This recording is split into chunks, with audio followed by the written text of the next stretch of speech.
All praise be to the Most High, man. I hope that you all are blessed and having a blessed day as I do my stretches and get ready for the day. I just had this quick little message, man, and I'm going to come authentic with it, you know what I'm saying, and be transparent because there is no more of transparency. Everyone is TikToking and talk ticking and YouTubing and vlogging, but that's not the real world, man, and that's not real life. I feel that the premise of this video, the purpose of this video is to talk about authenticity and the depth thereof of authenticity. This world government, as I like to call them, if you've ever watched One Piece, this world government has created a era of people, not a generation, but a era of existing human beings who want to be heard so desperately that they neglect their inner voice, that they neglect their soul's calling, that they neglect their passion. And there is a small portion, a minority, if you will, of individuals, both in their latter years and in their youth, who are rebelling against this by posting the things that really bring them joy and peace. But even among that minority is a smaller minority of people who are just saying, hey, look, you have to dig deep, man. Not dig deep like on some David Goggins type of stuff, but you have to dig deep and really pull out these traumas, really pull out these pains, really pull out these things that are ailing you, so that if you have lost the ability to hear from yourself, to get in tune with yourself, you can get in tune with yourself. It's akin to this. If a man has a house, if he is a hoarder and he has a house full of materials, right, useless materials, and there are a few useful items. Maybe it's a guitar. Maybe it's a stand so that he can put up his canvases and his paints and his things like that. Maybe there is I don't know if he practices an artist, a Wing Chun dummy. If he's a individual who plants, he has some potting equipment and some planting equipment. But he can't find that within the hoarded items that are in his home. So in order for him to first get to the things that he wants to, partake in, he must clean out the things that are useless, right? That is many of us in this society. We are afraid to clean out the things that are useless. So instead of doing that work, we add on to it by adding more things to the list, right? Oh, I got this degree, but I didn't really use this degree. So I'm going to go back to school and get a master's in this very same field. That is useless activity. What J. Cole say? Good news is, nigga, you came a long way. Bad news is, nigga, you went the wrong way. You understand what I'm saying? So that's many of us. That's this society. And what does that inevitably breed, right? That breeds a society of people who don't know their true self, right? And when I say true self, please don't get it confused, because I also think that this hypersexuality is promoted by the government, because hypersexuality destabilizes a society, right? It destabilizes a society. I don't think a man should have many sexual partners, nor do I think a woman should have many sexual partners. I'm a believer in the Most High God. Have some control over your flesh. Have some control. At least, I know it's hard, but have a little bit of control. We're not gonna segue too far out the way. But look, if a man can't control himself, like Paul tells us in 1 Corinthians 7, you better pray to God for a wife and wait for him to send her. So at least you can do the deed that you need to do in the confines of marriage, and it is looked at in God in a righteous manner, rather than you just being out here whoring yourself around, because that makes you a whore.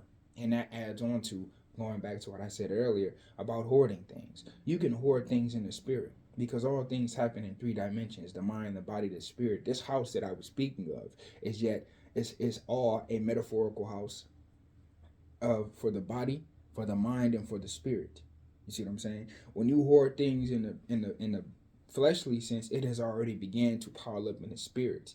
And when you have these things already in the fleshly, subsequently it is happening in the psychological. You see what I'm saying? So what happens in the spirit, and then it happens in the body and the mind at the same time.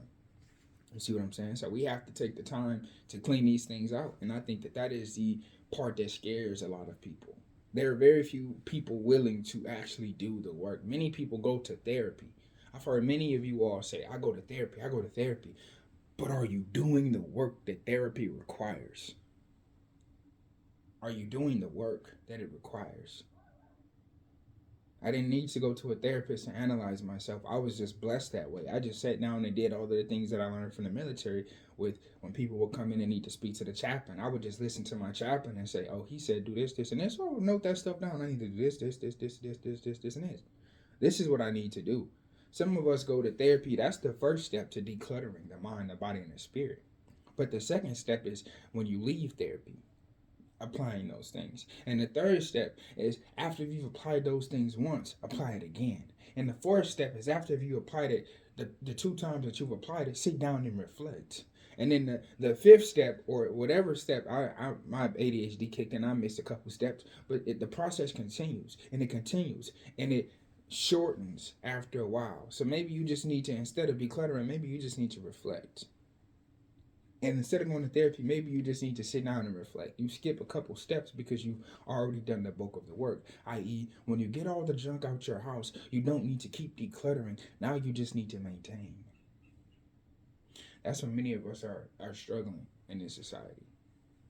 And in our inability to see ourselves, and our inability to see ourselves, we don't see others, right? And our inability to see the truth, the love within ourselves, we neglect the love that God puts in front of us because we are unable to see love.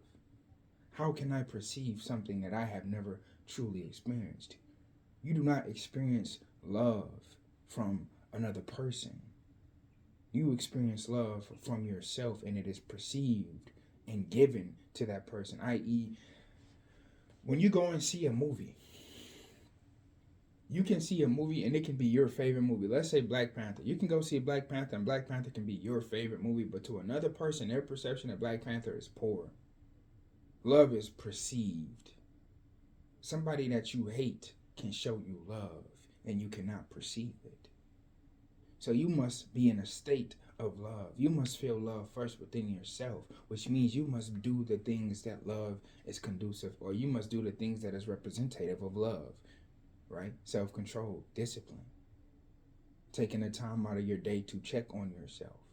We live in a society where everybody wants to be seen and heard, but no one wants to listen to their inner voice. And I use the word no one very loosely. Obviously, there are people out there who are trying these things, but the masses of us struggle with this. We struggle with this because this is the thing that's more important than that 9 to 5. This is the thing that is more important than going to the club. This is the thing that's more important than that hookup that you just had. This is the thing that's more important than that degree. This is the thing that's more important than any of these external accomplishments, the internal accomplishments. This is the thing that allows us to see what's going on in these foreign lands and say, killing children is wrong. Killing women is wrong. No matter who you're hunting after, you went out and you killed an innocent bystander. Isn't that a violation of the Geneva Convention? But then who can we be in this country, right? Because we haven't seen ourselves. Who can we condemn when we have committed tremendous amounts of atrocities when it comes to war? We have war-hawking politicians who cannot see themselves and constantly throw us and our nation, or themselves and this nation, into conflicts because they have no love within them. They are devoid of it. We have international politicians who cannot see themselves like they talk about in James. You look into that water and you see yourself, and the second that you walk away, you forget. The second that they walk away from that mirror, they forget that they are human beings too, and put themselves on a demigod-esque pedestal, a pseudo-pedestal, and want to be praised and worshipped. But they are not the Messiah. They are not Yeshua HaMashiach. And I will bend the knee to no man that does not worship the Lord. And you can't just, what did he say? You can't just worship the Lord in word alone, but in doing. Paul tells us this. In doing, you must also. And then how do you do it? You have to love your neighbor like you love yourself, and love the Lord God with your mind, your body, and your spirit. And every fiber of your being, you got to love the Lord. But if I'm killing my neighbor, how can I then say that I love my neighbor? If I'm murdering his wife, if I'm subjecting his children to send them off to war, when I myself as a politician in this air quotations, greatest country in the world, won't do it myself, when I subjugate the people so that these corporate monopolies can continue to reap the benefits of these people and pull the resources out of their land and poison their water supply, how can I then say that I love my neighbor? How can I then say that I'm a believer in God? Come on now. We live in a generation of people who want to be heard and seen, but don't want to listen to their own hearts. It is like the book The Alchemist. When the young brother Santiago steps out on his journey, his heart calls out to him. His purpose calls out to him. It tempts him. It shows him the possibility of what could be. And it's up to him to listen. But at a certain point, when he's at a point in the story, he gets caught up in doing something and almost loses his ability to chase after his purpose.